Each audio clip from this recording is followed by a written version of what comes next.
All right, check out this weather station. Yes, this is what we were living in right here. We're about 70% humidity. 10 minutes ago, we were 80%, so the sun's kind of creaking out a little bit, but we were at 80% humidity. I thought I'd show you that because that's what I'm living in. I'm no longer living in an RV right now. I'm freaking living in a sponge, right? We are deep in the south. Humidity is climbing high every single day. If you don't have a dehumidifier, you're nuts, you're crazy. But today, I'm gonna go over the top dehumidifiers out there. One of them is a bestseller on Amazon. I'm gonna show you guys the differences between maybe a bestseller and maybe a not so good seller, but I thought I'd bring in 3 of these top humidifiers to see exactly what the differences are, which one's best for your situation, and which one is actually gonna dry my RV out. If you're a full-time RVer or you hate sweating inside your own home, you're gonna want a dehumidifier. So let's turn them on and let's see which one out of these 3 actually dries up the competition. All right, so like I said, right now the humidity level outside between the next 24 hours, we're gonna live between 70 and 80%. So this is gonna be a great test. So what we're gonna do, starting off with these dehumidifiers, is we have 3 different trailers. I got my trailer right here, I got my daughter's trailer who's with me, and I got my son who's with me as well. So we're gonna put one in each one of these trailers, and we're just gonna let it run for the next 24 hours to see which one is gonna be able to pull out the most water in these water basins. And they're gonna see which one is the winner out of each 3 of these guys right here. I'm gonna run a quick 24-hour test to see which one can pull more water in an open space of probably about 300 to 400 square feet on estimate.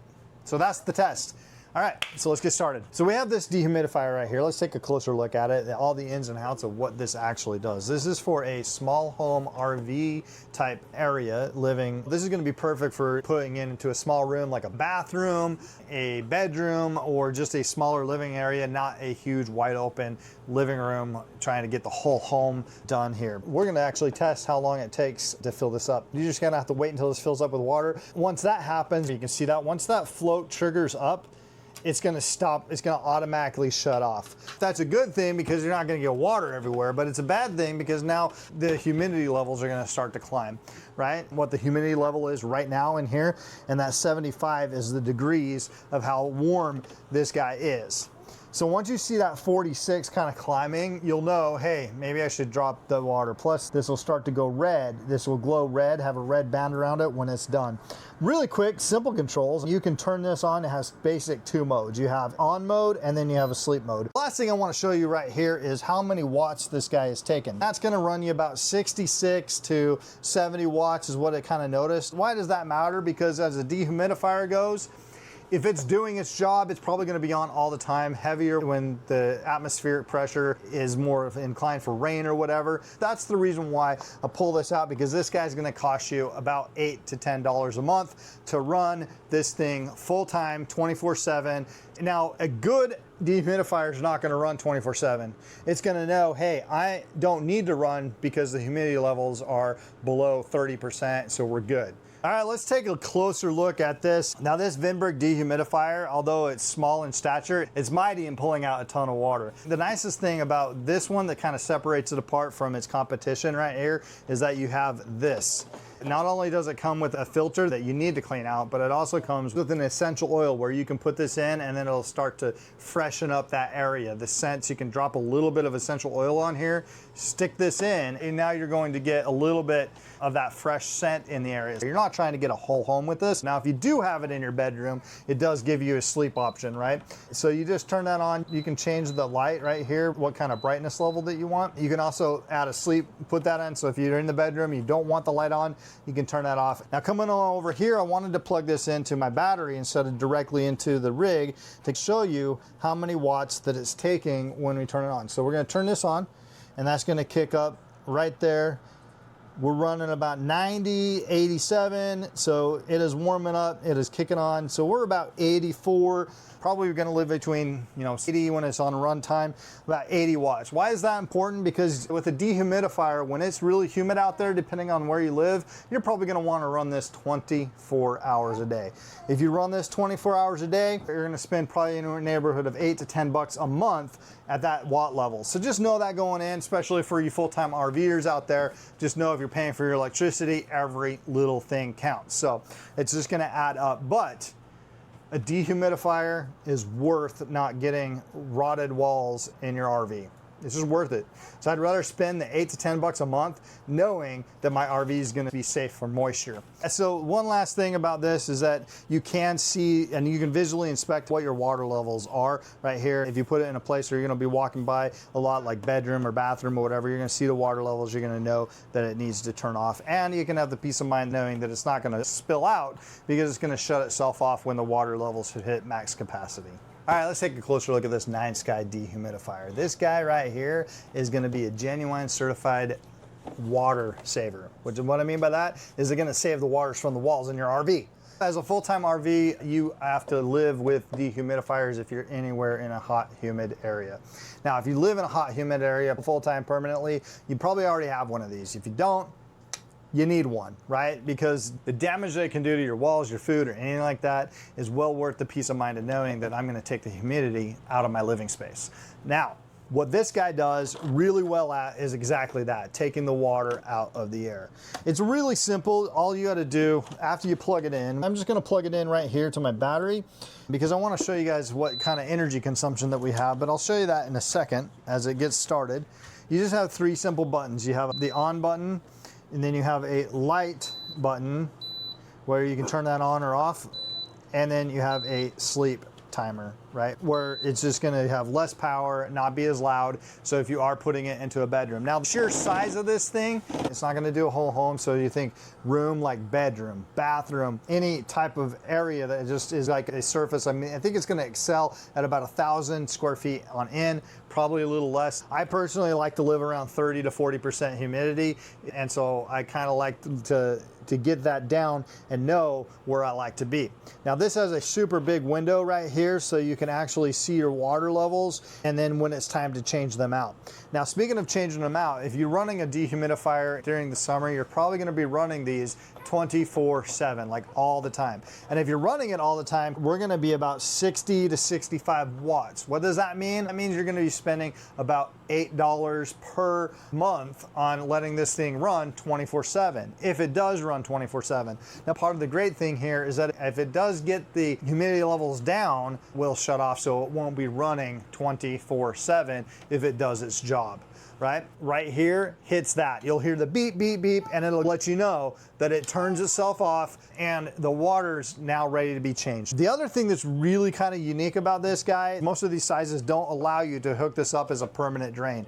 So you see that guy right there? That's a plug. You can just take that plug, pop that out like that, stick a tube. It doesn't come with a tube, but you can stick a tube like this. Just any hardware store, you can pick up a tube like that and you can run it into your drain. So think about it like this. If I'm leaving this into a storage area where my water heater is and that kind of area down there, I can run this into my drain. Now we just did an in-depth overview of what each of them covers.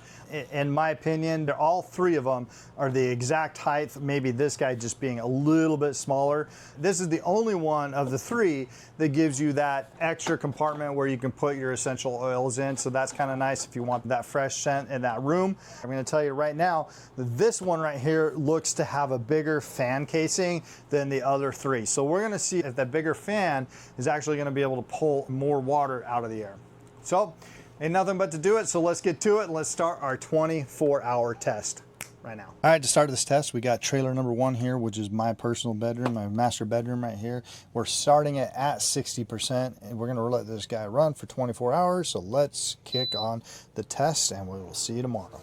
All right, trailer number 2. This is my daughter's trailer, right at her front entry. We're sitting right around the 58, 60% humidity levels. So let's get this test started. All right, here we are, trailer number 3, the very last trailer. We're hovering right around the 50% humidity level mark in here. So we got that 50 to 60 going on. So let's go ahead and turn this on and we'll see you in 24 hours with the final results of our test. All right, we're back 24 hours later and we've done the test. This one was in my daughter's trailer, this one was in my trailer, and this one was in my son's trailer. And as you can see right here, we're still at the same humidity levels that we were outside yesterday.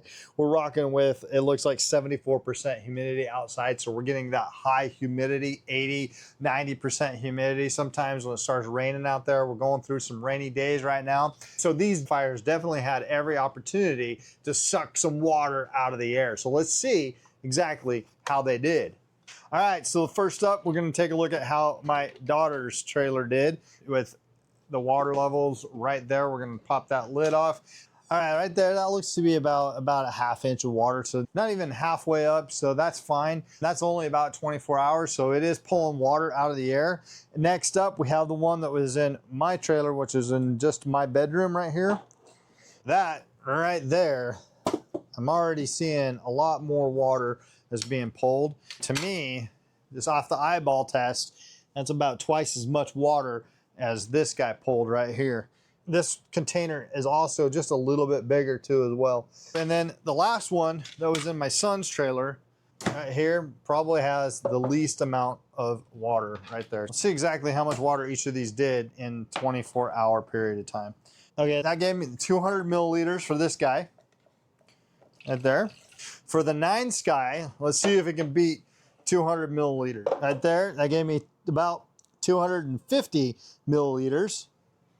And then this last one right here gave us about 125 milliliters. So there you have it. That's about as scientific as I get with which one is going to pull more moisture out of the air in 24-hour period of times. Now, there are a few variables like the humidity levels for the trailers, but we need one in each one of these trailers, and so we need to have it during these summer months when the humidity is really high. Anything is going to be better than nothing. And so you have this one. They're all immediately about the same size. They take this up about the same footprint as each one. These two right here are gonna give you the option to run a continuous line, and so you never have to change them. This one's gonna give you the essential oil right here, so that's gonna give you that fragrance, so you can freshen up the air as well. And then this one, other than just looking aesthetically pleasing, is going to give you the actual humidity and temperature readings for the area. So you can see there's a lot of different pros and cons for whatever your use case is or whatever you need it for. I'm gonna tell you right now that if you live in an area with high humidity, specifically if you're in a trailer, don't let your trailer sit if it's in storage. Keep a humidifier running. That way you know that the moisture is gonna help protect against the mildew, the mold, all that kind of stuff. It's gonna help protect against that. That's what you need. So if you don't have one, any one of these will work. You just need to decide which one's gonna fit your needs the best.